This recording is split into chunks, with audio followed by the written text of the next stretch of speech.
अस्सलाम वालेकुम dear students. आज हम डिस्कस करेंगे multiplicative identity of matrices.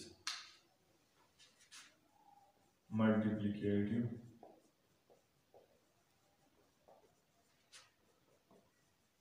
Identity of A matrix. अब इस लेक्चर में हम ये डिस्कस करेंगे कि एक मैट्रिक्स की मल्टीप्लिकेटिव आइडेंटिटी क्या होगी।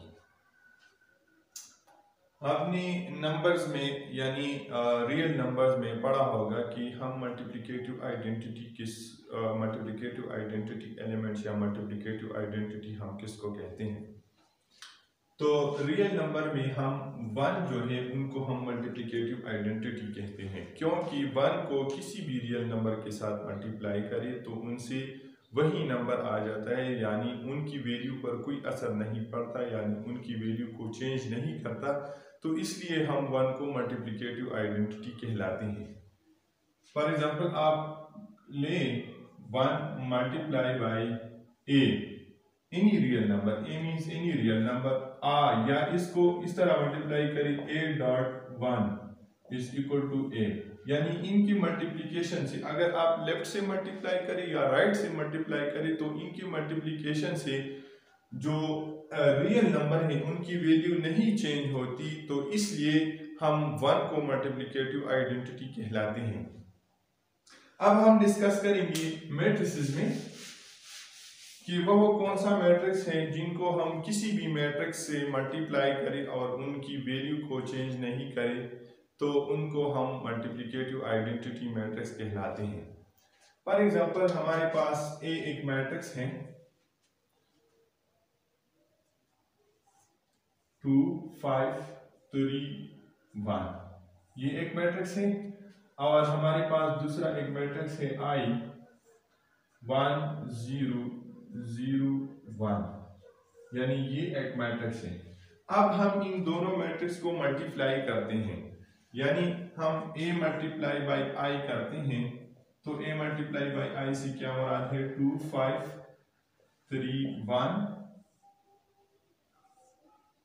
1 0 0 1, यानी a की जगह अपना मैट्रिक्स और i की जगह अपना मैट्रिक्स। अब इन दोनों को हम मल्टीप्लाई करते हैं तो मल्टीप्लिकेशन आपको प्रीवियस लेक्चर में हमने डिस्कस किया था कि हम दो मैट्रिसेस को किस तरह एक दूसरे के साथ मल्टीप्लाई करते हैं। तो इस पहले रो को आप उठा के इस फर्स्ट कॉलम के साथ मल्टीप्लाई करें, तो 2 1 के साथ मल्टीप्लाई करें 2 मल्टीप्लाई बाई 1, और 5 को 0 के साथ प्लस 5 मल्टीप्लाई बाई 0। अब इस रो का दूसरी कॉलम के साथ मल्टीप्लाई करें, तो 2 मल्टीप्लाई बाई 0 और 5 को 1 प्लस 5 मल्टीप्लाई बाई 1।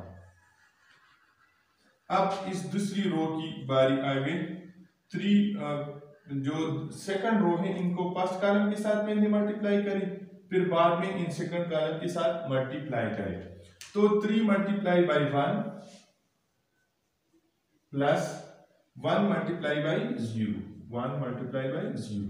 अब इस रो को इस कॉलम के साथ मल्टीप्लाई, 3 को 0 के साथ मल्टीप्लाई करें, 3 multiply by 0 plus 1 multiply by 1। तो आप इनको देखिए तो इनसे क्या आ जाता है 2 1 के साथ मल्टीप्लाई 2 प्लस 0, इनको मल्टीप्लाई करिए 0 प्लस 5 मल्टीप्लिकेशन, तो आपको आना चाहिए 3 को 1 के साथ मल्टीप्लाई 3 प्लस और इनको 0, इनको मल्टीप्लाई करिए 0 और प्लस 1, तो इनको सिंप्लीफाई करें 2 5 3 1। तो आप देखिए a को हम i के साथ मल्टीप्लाई किया और वही a मैट्रिक्स दोबारा आ गया, ये मैट्रिक्स आ गया, यानी इन i की मल्टीप्लिकेशन से इस मैट्रिक्स की जो वैल्यू है वो चेंज नहीं हुआ। तो इसलिए हम इस i को आइडेंटिटी मैट्रिक्स इसके लिए कहलाते हैं कि ये i जो मैट्रिक्स है ये a के लिए आइडेंटिटी मैट्रिक्स है। हमने इसको i को राइट हैंड साइड से मल्टीप्लाई किया। अगर आप इसको खुद चेक करें लेफ्ट साइड से आप इनको मल्टीप्लाई करें तो इनसे बी ए आ जाता है। तो इसलिए अगर आप देखें ए को राइट साइड से मल्टीप्लाई करें या लेफ्ट साइड से मल्टीप्लाई करें आई को, तो उनसे वही ए मैट्रिक्स आ जाता है। तो इसलिए इस आई को हम इस ए के लिए आइडेंटिटी मैट्रिक्स कहलाते हैं कि ये आई जो है ये इनके लिए आइडेंटिटी मैट्रिक्स है। अगर आई को आप लेफ्ट से मल्टीप्लाई करें उनसे ए आ जाए, अगर राइट से मल्टीप्लाई करें और उनसे ए नहीं आ जाए, तो इसलिए फिर भी हम आई को आइडेंटिटी मैट्रिक्स नहीं कहला सकते। इस तरह आप देखिए, अगर आप आई मल्टीप्लाई बाई ए करें उनसे ए आ जाए और ए मल्टीप्लाई बाई आई करें और उनसे ए नहीं आ जाए, तो इसलिए भी हम इस आई को आइडेंटिटी मैट्रिक्स नहीं कहला सकती, क्योंकि दोनों साइड से मल्टीप्लिकेशन से ए आना चाहिए। तो इसलिए फिर हम इस आई को आइडेंटिटी मैट्रिक्स कहलाएंगे। अब हम एक एग्जांपल इस पर लेंगे कि किस तरह इस लेफ्ट और राइट से नहीं आ सकती।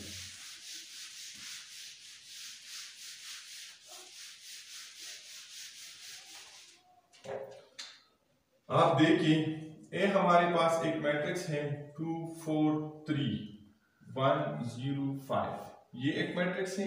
और आई हमारे पास एक मैट्रिक्स है आई 1 0 0 1। अगर आप इन दोनों मैट्रिक्स को देखिए तो इन दोनों का मल्टीप्लिकेशन कन्फर्मेबल है, क्योंकि इनका ऑर्डर है 2 बाई 3 और इनका ऑर्डर है इनका मल्टीप्लिकेशन कन्फर्मेबल नहीं है, इनका ऑर्डर है 2 बाई 2। इस तरह हम लिखें, इस तरह लिखिए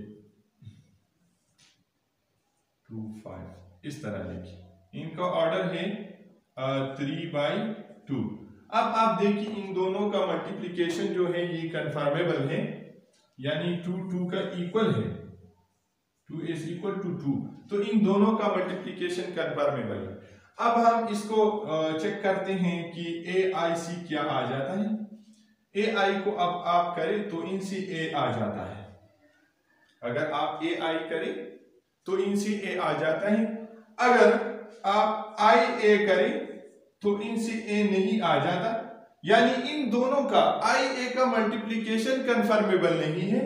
तो इसलिए हम ये कह सकते हैं ये आई जो है ये आइडेंटिटी मैट्रिक्स नहीं है इस ए के लिए, क्योंकि ए आई से तो ए आ जाता है लेकिन आई ए से ए नहीं आ जाता। तो इसलिए इस आई को हम आइडेंटिटी मैट्रिक्स नहीं कहला सकते। आप देखिए इनको आप चेंज करें, तो इनको अगर आप चेंज करें, आई को पहले लिखिए, आई मैट्रिक्स को लिखिए 1 0 0 1 और इनका ऑर्डर है 2 बाई 2। अब आप ए मैट्रिक्स को लिखिए, ए मैट्रिक्स को लिखिए 2 4 1 0 2 5। आप इसको लिखिए तो इनका ऑर्डर है 3 बाई 2। तो आप देखिए जो आई ए को आप करते हैं तो आप पहले आई मैट्रिक्स को लेंगे और बाद में ए मैट्रिक्स को लेंगे। तो इसका मतलब है इन दोनों का मल्टीप्लिकेशन तब कन्फर्मेबल होगा जो पहला मैट्रिक्स है उनकी नंबर आप कॉलम्स है वो नंबर सेकंड मैट्रिक्स की नंबर आप रोज की इक्वल हो जाए, तो तब इनका मल्टीप्लिकेशन कन्फर्मेबल है। यानी 2 3 का इक्वल नहीं है, तो इसलिए इन दोनों का मल्टीप्लिकेशन कन्फर्मेबल नहीं है, तो हम इनका मल्टीप्लिकेशन फाइंड नहीं कर सकते। तो इसलिए अगर लेफ्ट साइड से आप राइट साइड से आप मल्टीप्लाई करें और उनसे ए आ जाए, और अगर आप लेफ्ट साइड से उनको मल्टीप्लाई करें और उनसे उनका मल्टीप्लिकेशन कन्फर्मेबल नहीं है, तो आप इस आई को इस ए के लिए आइडेंटिटी मैट्रिक्स नहीं कहला सकती। आइडेंटिटी मैट्रिक्स की कन्फर्मेबिलिटी के लिए ये जरूरी है कि अगर आप एक मैट्रिक्स के साथ आइडेंटिटी मैट्रिक्स को राइट साइड से मल्टीप्लाई करें और उनसे ए मैट्रिक्स आ जाए, यानी उनकी वैल्यू डज नॉट चेंज, उन मैट्रिक्स की वैल्यू चेंज ना हो जाए। और अगर आप उनको लेफ्ट साइड से मल्टीप्लाई करें और उनसे ए आ जाए, यानी ए जो मैट्रिक्स है उनकी वैल्यू चेंज ना हो जाए, तो तब आप इस आई को मल्टीप्लिकेटिव आइडेंटिटी मैट्रिक्स कहला सकते हैं। तब आप इसको मल्टीप्लिकेटिव आइडेंटिटी मैट्रिक्स कहला सकते हैं कि लेफ्ट साइड से मल्टीप्लाई करें और राइट साइड से मल्टीप्लाई करें और उस मैट्रिक्स की वैल्यू को चेंज ना करें, तो तब आप इनको आइडेंटिटी मैट्रिक्स कहलाएंगे। Thank you. इंशाल्लाह नेक्स्ट लेक्चर में एक और टॉपिक डिस्कस करेंगे।